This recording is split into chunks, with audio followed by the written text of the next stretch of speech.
Hello to all my story lovers. Welcome back in Storytime channel. Today's story name is The Unusual Fighter, taken from the Mahabharata and written by the great Sudha Murty. Now let's go to the story. Devrata, the son of Ganga and Shantanu, came to be known as Bhishma after his fierce vow to remain celibate throughout his life.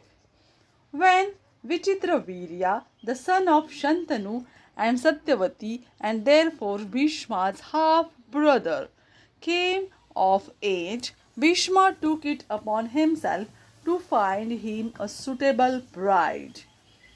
He had heard that three princes of Kashi, Amba, Ambika, and Ambalika, were going to have Swayamvara, so he decided to go there on his brother's behalf.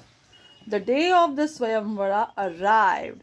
As soon as Bhima entered the hall where the ceremony was taking place, there was a tense silence. The other princes who had come to participate in the Swayamvara became increasingly nervous. Bhishma's status and skill were unmatched.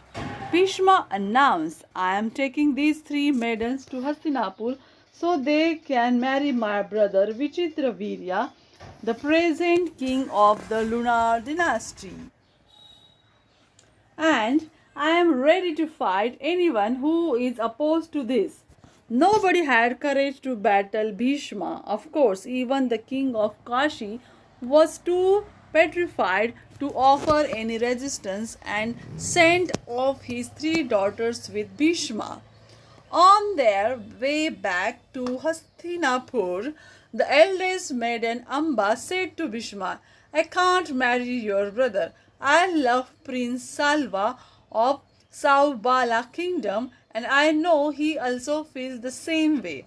I was going to garland him as my husband, but you forced me to come with you without even asking for my opinion or consent. Bhishma was surprised. He hadn't even imagined that Princess Amba would have someone else in mind. I have made a mistake, he thought. Immediately he stopped the chariot and said to her, You should have told me this at Swayamvara.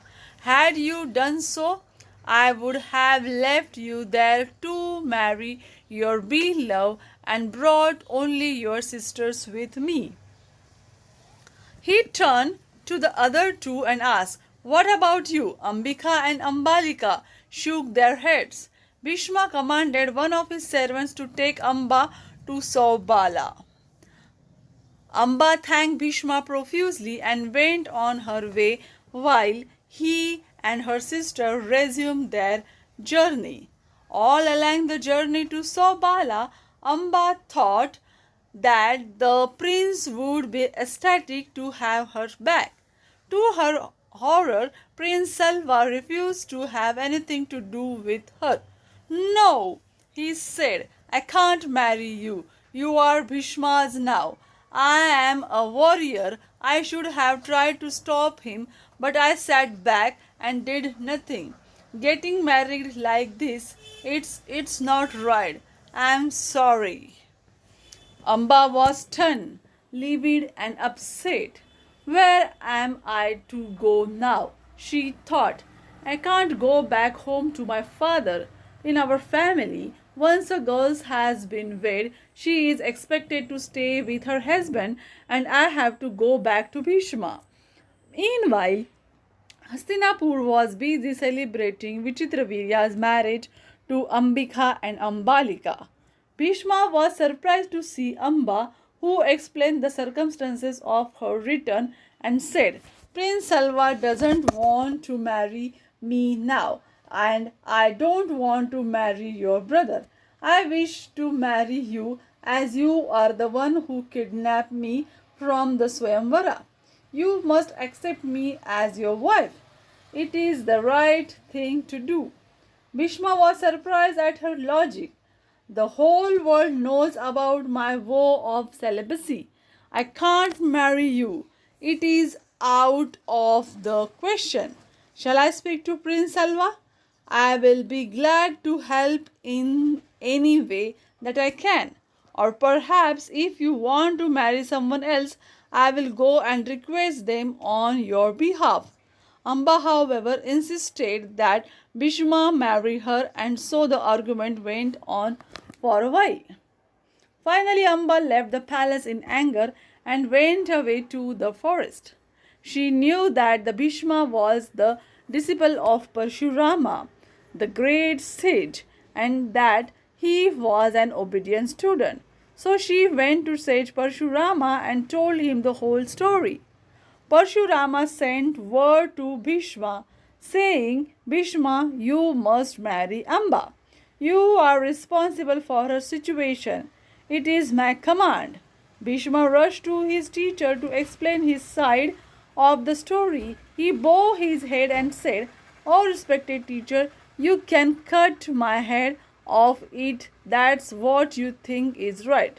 But I am Bhishma. I have taken a vow that cannot be broken under any circumstances. I cannot marry anyone. The short-tempered Parshurama challenged his student to fight, which the latter accepted.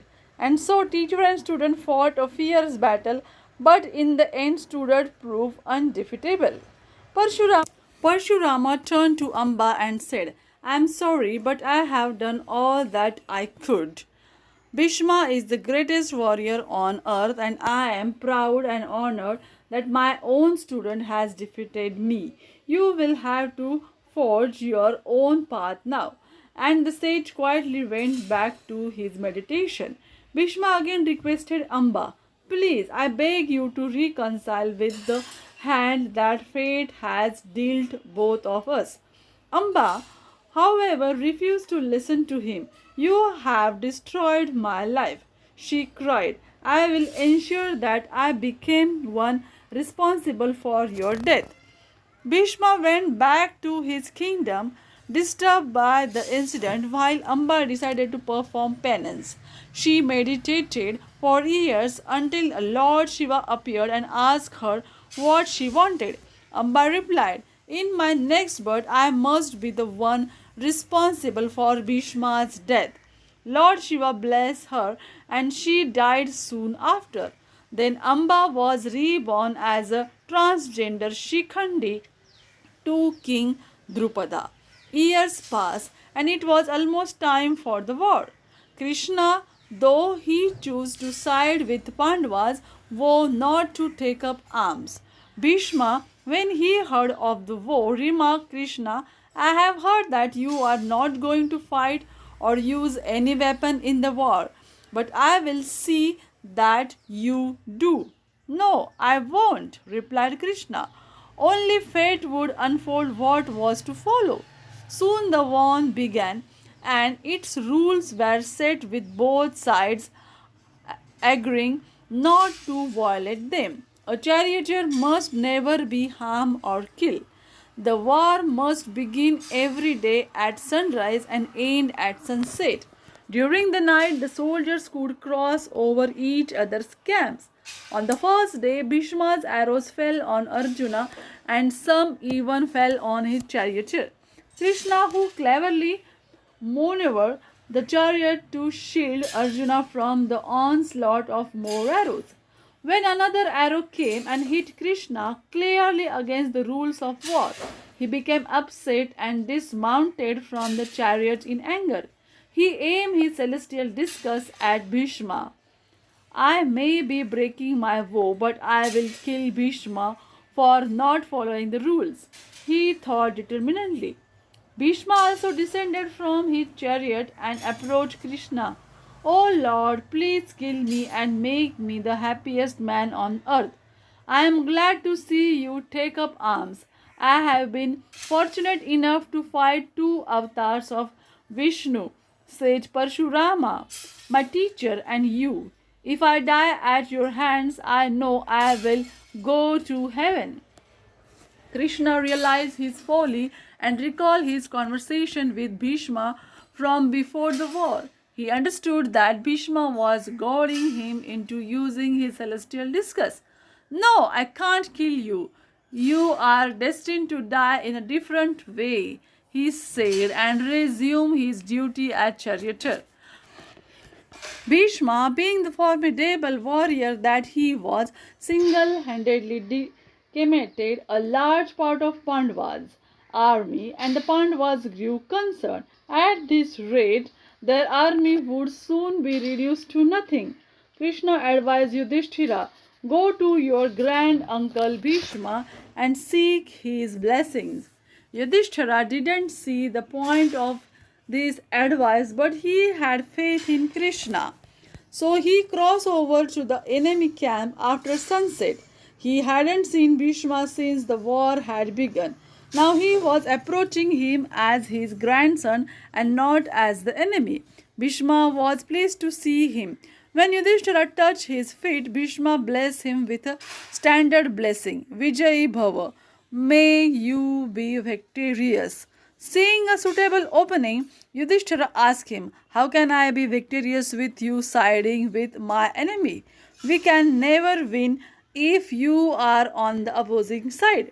Bhishma smiled. Yes, but I must fight the war for Duryodhana as long as there are men fighting against me on the other side. Yudhishthira nodded and understood. This meant that Bhishma would not fight anyone who was not a man. Just as he turned to leave, Bhishma remarked, I am certain that it was Krishna who sent you here, so you can learn how to defeat me. He may not be fighting this war directly, but he does think of the best strategist. Bhishma was not sad, even though he had given away the secret of his defeat. Yudhishthira went back with information to Krishna, who immediately turned to Shikhandi and said, tomorrow you will stand right in front of Bhishma and block his view of Arjuna. You don't have to do anything else. The next day, Shikhandi stood tall in front of Bhishma. Instinctively, Bhishma realized who it was, Amba from a previous life and a harbinger of his death. Bhishma surrendered. He refused to fight Shikhandi and stood motionless in the battlefield. It was the moment Krishna was waiting for. He indicated to Arjuna that it was time to kill Bhishma. But Arjuna was in tears. If you want to win, this is the only way. Otherwise, your defeat is certain, said Krishna firmly.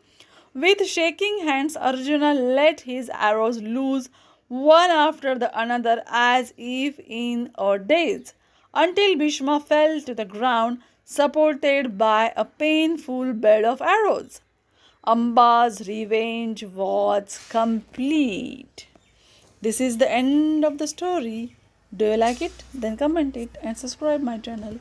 Bye bye.